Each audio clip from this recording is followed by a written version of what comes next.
wabarakatuh. Kami dari kelompok 5 ingin memberikan tips serta contoh tentang dasar-dasar pada komunikasi bisnis dalam dunia kerja.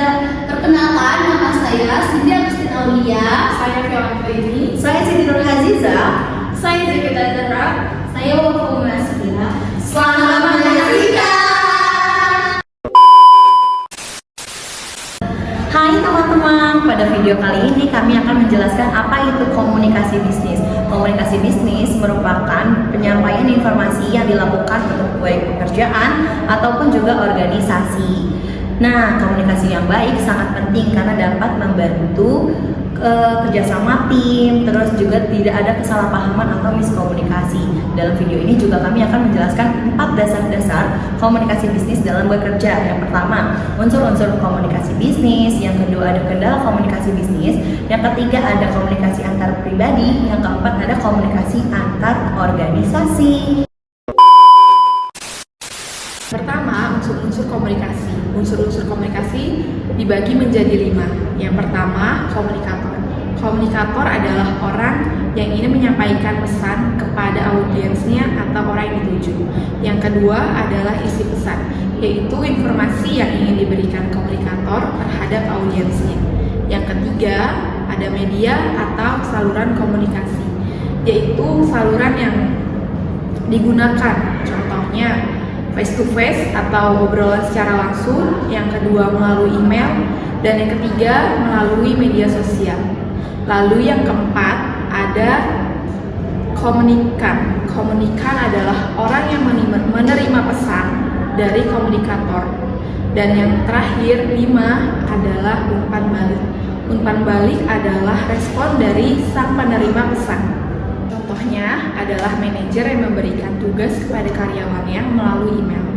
Manajer adalah komunikator, tugas adalah isi pesan, email adalah saluran komunikasi atau media, lalu karyawan adalah komunikan, dan respon dari karyawan tersebut adalah umpan balik. Lalu di sini saya ingin menjelaskan tentang kendala-kendala dalam komunikasi bisnis. Komunikasi bisnis tidak selalu berjalan dengan lancar dan ada pun beberapa kendalanya. Yang pertama, perbedaan pemahaman, di mana audiens sering memberikan ide-ide baru atau arti pemahaman yang kurang jelas, sehingga kita memberikan arti pemahaman bagaimana yang aslinya itu terjadi. Lalu yang kedua, penggunaan bahasa yang kurang jelas, di mana kita sering memberikan bahasa yang lebih baku atau bahasa yang kurang dimengerti, sehingga banyak audiens yang bertanya apa arti dari ini dan apa arti dari itu, sehingga kita menjelaskan lagi bagaimana arti dari bahasa itu. Yang ketiga itu terganggunya media komunikasi. Kami sebagai mahasiswa sering memberikan atau mengikuti Zoom meeting atau pembelajaran lewat proyektor, di mana Zoom meeting terkadang memberikan sinyal yang kurang buruk dan atau yang lebih buruk, sehingga memutuskan bagaimana cara kita untuk tetap mengikuti Zoom meeting. Lalu yang tentang proyektor itu terkadang kita layarnya yang mati-matian atau kabelnya yang tidak ada, sehingga kita tidak memungkinkan untuk mengikuti lebih lanjut. Yang keempat, perbedaan sudut pandang, di mana terkadang audiens sering memberikan ide yang ini yang A atau yang B, sehingga kita harus menjelaskan atau meluruskan bagaimana arti dari ide yang A atau yang B.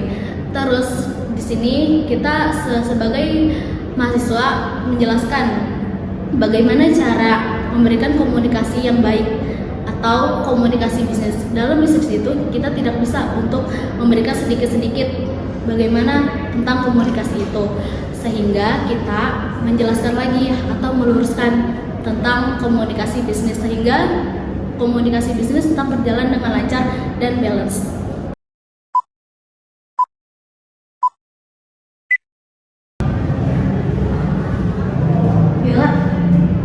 Laporan minggu ini apakah sudah selesai? Hampir selesai, Prof. Tapi aku masih nunggu data dari tim pemasaran lagi. Oh baik, kalau gitu kalau misalkan ada yang bisa saya bantu, tolong diinfokan saja. Oke, terima kasih. Nanti kalau misalnya udah, aku kirim ya. Oke, sama-sama. Nah, itu tadi adalah contoh dari komunikasi antar pribadi. Komunikasi antar pribadi adalah komunikasi antara dua orang atau lebih secara langsung. Nah, komunikasi ini sangat penting untuk membangun kerjasama, saling memahami, dan menyelesaikan pekerjaan dengan lebih efektif. A few moments later. Baik teman-teman, minggu depan kita akan meluncurkan produk baru.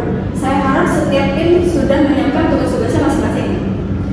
Dari tim pemasaran, kami sudah menyiapkan strategi promosi di media sosial. Dari tim administrasi juga sudah menyiapkan laporan dan data pendukung.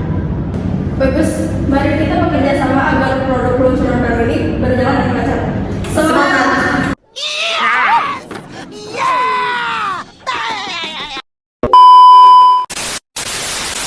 Nah, contoh tersebut merupakan komunikasi organisasi, yaitu yang terjadi dalam sebuah struktur organisasi antar bawahan maupun atasan maupun setiap divisi itu sendiri.